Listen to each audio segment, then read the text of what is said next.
So today, we are looking at every type of guy trying to get rich online. First, we have the AI automation prophet. This guy discovered ChatGPT 3 months ago, and now he speaks like he is personally rebuilding civilization. He does not say, "I'm working on a project." He says, "I'm building AI-powered systems at scale." What does that mean? Nobody knows, not even him. His laptop has 47 tabs open. One for ChatGPT, one for Claude, one for Midjourney, one for a YouTube video called, "I built a $10,000 per month AI agency in 24 hours. And of course, one empty Google Doc titled Business Plan Final Version 3. He has no clients, no revenue, no actual offer. But he does have a very complex automation that sends him a motivational email every morning. He calls this infrastructure. Normal people call it procrastination with API access. The AI automation. Prophet believes the future belongs to people who know how to use tools, which is true. The only problem is he uses tools to avoid doing the one thing that would actually make money, talking to another human being. Next, we have the crypto survivor. This man has not emotionally recovered from 2021. His portfolio looks like a crime scene, but somehow he still says, "We're early." Early to what? Bankruptcy? He bought the top. He held the bottom. He averaged down into the basement. And now he explains market cycles with the confidence of a man who has been wrong professionally for 4 years. Every coin he owns is undervalued. Every crash is healthy. Every scam was actually a great learning experience. He does not lose money. He gains experience. Very expensive experience. He still talks about Bitcoin like he personally helped invent electricity. And if you ask how his investments are doing, he gets very calm. Too calm. The kind of calm you see in people who have accepted a terrible fate but still have a Discord notification giving them hope. The crypto survivor is not investing anymore. He is participating in a financial hostage situation with himself. But don't worry. Next bull run, he is definitely making it all back. Probably. Maybe. Please. Then there is the course addict. The course addict loves learning. Actually, no. He loves preparing to learn.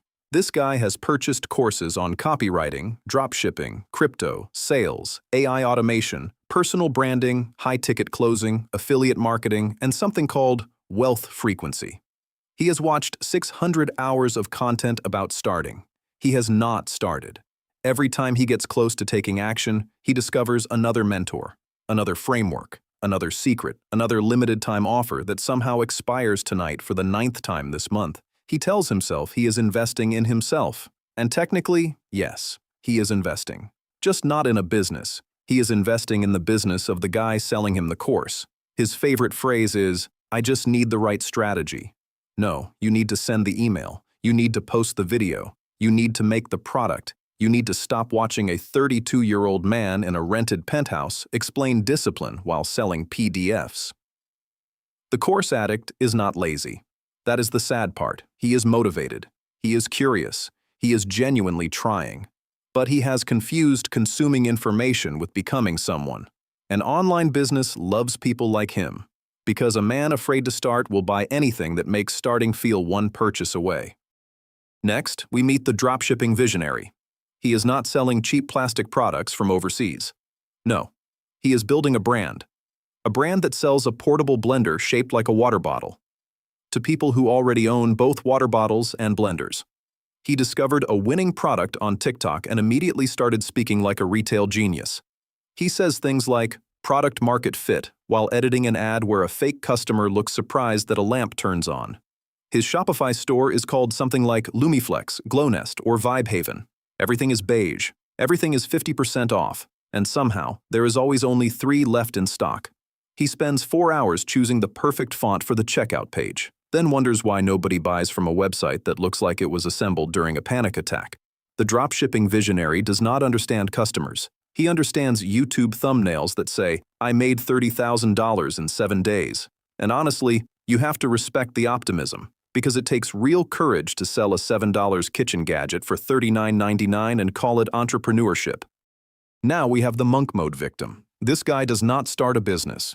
He announces a transformation. He deletes Instagram. He buys a black notebook. He changes his wallpaper to a lion staring into the sunset. He posts one final story saying, disappearing for 6 months, then returns after 3 days because he needed to check if anyone noticed.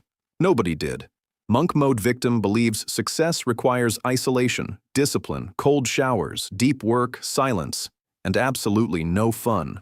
Which sounds powerful, until you realize he spends most of his isolation watching videos about isolation. He wakes up at 5 a.m. once and immediately starts giving advice. He takes one cold shower and begins speaking like a retired Navy SEAL.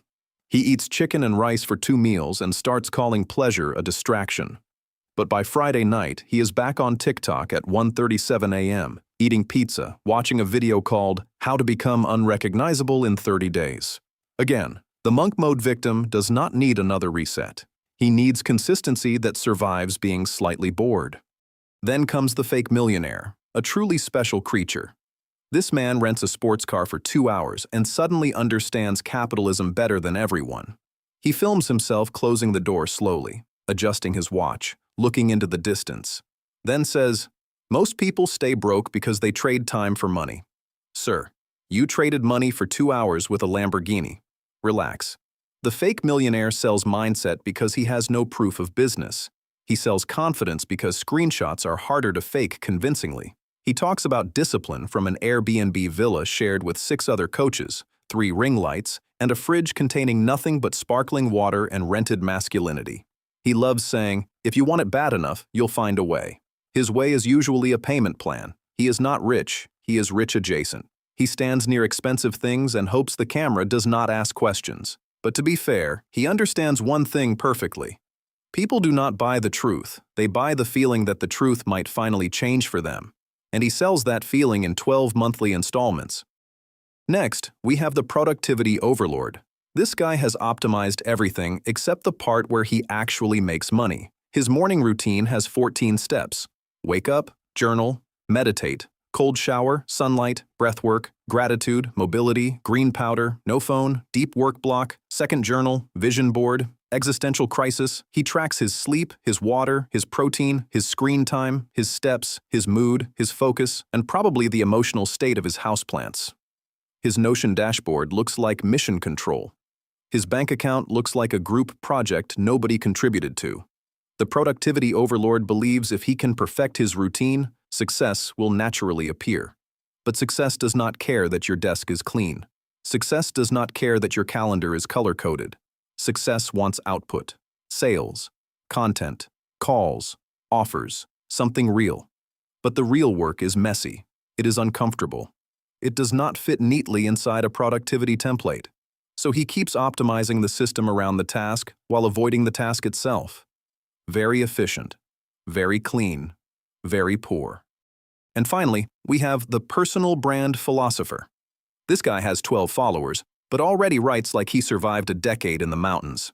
His posts always start with things like, 6 months of silence taught me more about wealth than school ever did. 6 months of silence? You are unemployed and avoiding group chats. Relax. He says things like, build in public, but there is nothing being built. Only thoughts, endless thoughts. Threads about discipline, threads about masculine energy, threads about escaping the matrix, threads about why your circle determines your net worth. His circle is 3 other guys replying powerful under each other's posts. He has not made money yet, but he has learned the most important online skill, sounding like someone who has. He believes every life experience is content. A breakup becomes a lesson in leadership.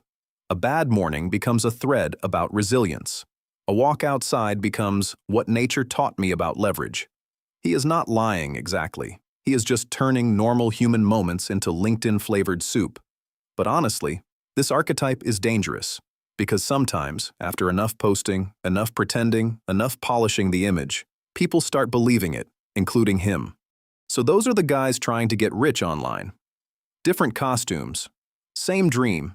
They all want freedom. They all want status. They all want to escape the boring version of life. And honestly, that part is not even wrong. The problem is when the dream becomes more addictive than the work, because maybe getting rich online is possible, but definitely not through copying the personality of a millionaire you found on YouTube at 2 a.m. So now, be honest. Which one are you? Which one is your friend? And which type did I forget? Because I know there are more. There is always another guy with another side hustle and another plan to become rich by next Tuesday.